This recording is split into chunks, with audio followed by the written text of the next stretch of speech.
It's insane because we got some early kit details on Nicole and we have a lot to unpack. This is early beta information, so take everything with a little salt. So, things will change, numbers will change, mechanics might change, but what we have right now is actually really interesting, and I want to go through it properly because there's some stuff here that changes how I think about her role in the team. Now, let's break it all down. Before we start, a quick promo. Looking to save money on your Genshin Impact top-ups? Let me put you on to BuffBuff. BuffBuff is a trusted platform where you can buy Genesis crystals at discounted rates, meaning more Primogems for less money. No complicated steps, no risky methods, just quick, secure top-ups directly to your account. Whether you're saving for your next 5-star or pulling on a limited banner, BuffBuff helps you stretch your budget further. So why pay full price when you don't have to? Check out BuffBuff and start topping up smarter today. Listen, before anyone put fingers, let me make this clear. This is early beta leak info from sources like Reisenberg and Shugu, who are pretty unknown. Don't make final pull decisions based on this. Just treat it as a first look. All right, let's get into it. First, a quick bit of context for anyone who hasn't been following the 6.x patches closely, because you need to understand Hexerai to understand Nicole. Hexerai, also called Hexenzirkel in some leak circles, is the new faction mechanic introduced in the 6.6 till 6.x patches. Think of it like a resonance system built around Mondstadt's legacy characters and the witch lore surrounding them.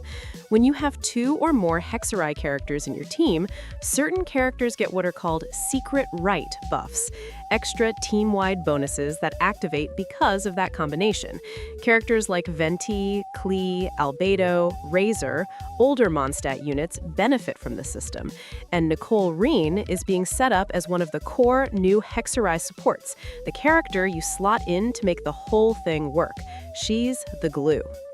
Okay, her base kit, and this is where things get interesting right away.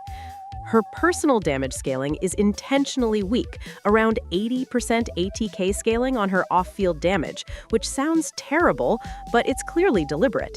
She is not built to be a DPS. Her personal numbers are kept low so that players don't get confused about her role. She's a support, full stop. What she actually brings at C0 is strong team-wide elemental damage bonus buffs, damage percent for the whole team, and on top of that, she provides extra additive damage instances, similar to how Xiao Yun works with plunge attacks, flat damage added on top of what your carry is already doing. Now, this is an important distinction that I want to make sure is clear. This extra damage is additive, not multiplicative. What that means in practice is that it doesn't benefit from amplifying reactions like melt or vaporize. It's just flat damage added on top.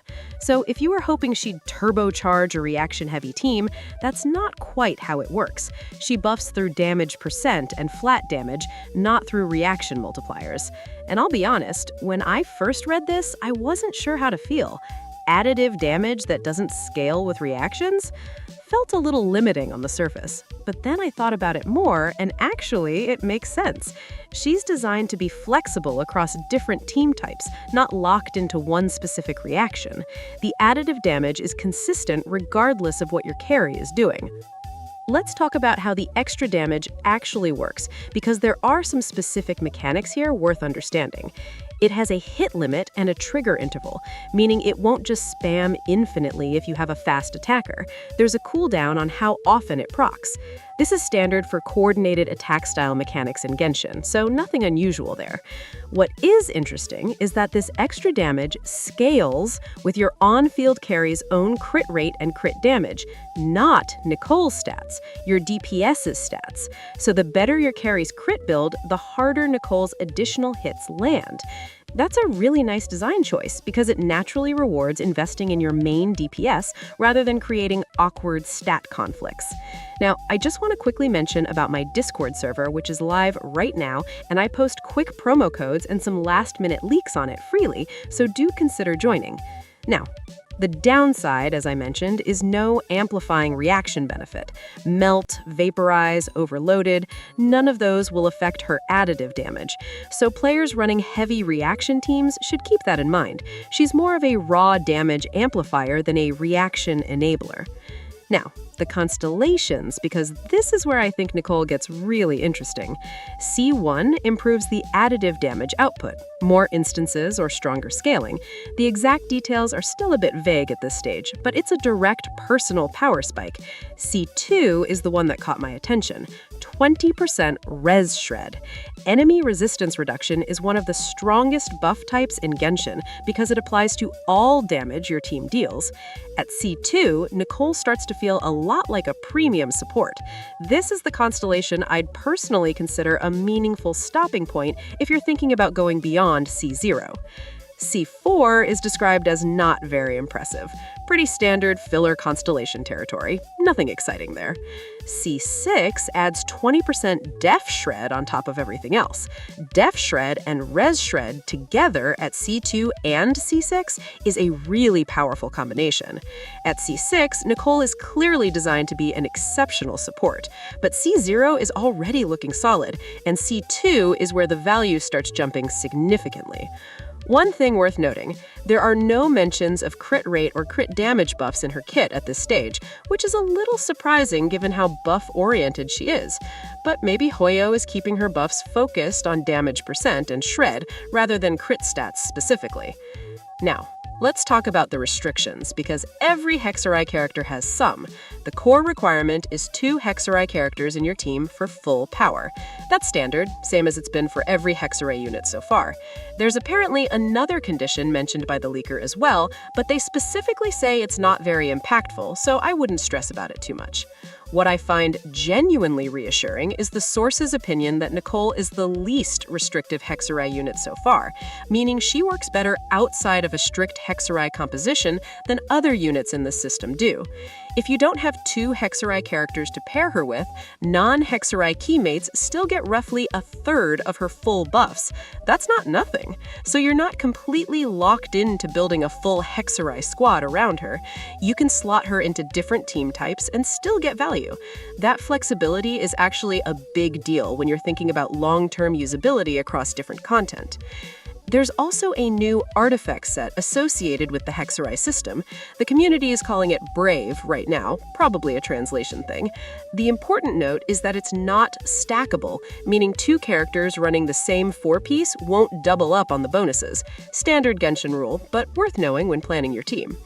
Okay, so putting this all together, how do I actually feel about Nicole? Honestly, I'm impressed. When I first heard she doesn't apply pyro, I was skeptical, but looking at the kit details, it all starts to make sense. She's not trying to be a reaction enabler. She's a pure buffer and shielder with high uptime team-wide damage percent bonuses, additive damage that scales with your carry's crits, and resistance and def shred at higher constellations. The Bennet but better comparisons going around the community don't feel that far off to me. Bennet is a 5-star staple that's been in the game for years because his buff is so universally strong. Nicole seems to be aiming for that same kind of universal support identity, but updated for the current meta, with Hexerai synergy built in. The fact that she's the least restrictive Hexerai unit is probably her biggest selling point for most players. You don't need to build around her. She fits into your existing teams and makes them better. That's the sign of a well-designed support. My only real reservation is the additive damage not benefiting from reactions. For players running Melt or Vaporize-focused teams, that's a limitation. But for raw damage carries, Varka, Lohen, Durin-based teams, she looks like she could be really, really strong. So that's everything we know about Nicole's kit so far. Again, early beta, all of this is subject to change, numbers will shift, mechanics might get adjusted, but the direction is clear, and it looks like a genuinely well-designed support character. I'll be covering every update on Nicole and the rest of the 6.6 characters as beta progresses, so if you don't want to miss anything, make sure you're subscribed. Leave a like if you found this breakdown useful. It really does help the channel. Thanks for watching. See you in the mix video. Till then, take care. Bye.